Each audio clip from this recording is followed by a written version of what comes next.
It's what I said, if you recall. I said they had not told them what they were telling us.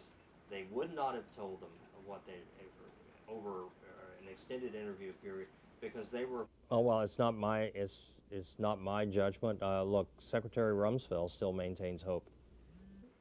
We came to the view that the whole inspection process, and this goes.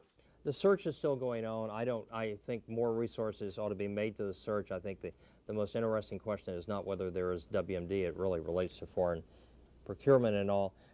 We just have a difference. I really believe that the serious burden of evidence, the only sense in which I regret people maintaining their hope is because I think it delays the reform.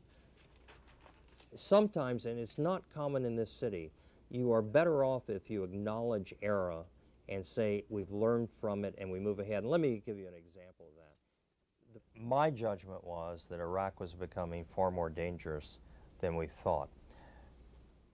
I think the descent into this vortex of corruption and venality that they were descending in, because Iraq had developed WMD in the past, it had scientists who knew the secrets. It actually had a fair amount of equipment and technology that it clandestinely there. That in a world in which groups and states are attempting to acquire that in this sort of atmosphere, somewhere a willing seller and a willing buyer would have come together.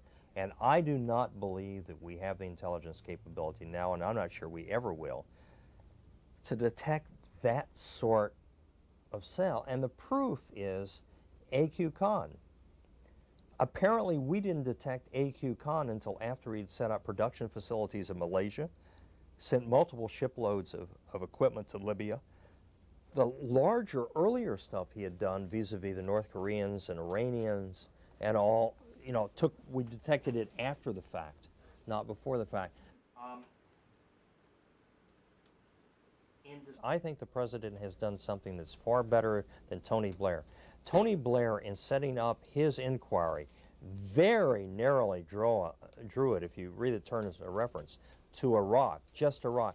That's not going to get you at fundamental. The executive order for this is pretty wide, and it was Colin Powell who said, they can go anywhere, including the use or misuse made by policymakers of the intel and all. I mean, I think that's a wide open door, and he actually did a service in doing it that way, as opposed, and you got it started a little bit earlier. But the real key, we all know, we've been around Washington, the real key to public commissions like this is who's staffing it, what sort of work is there, how much time these people who are very busy and distinguished will actually put into it. The opportunity is there.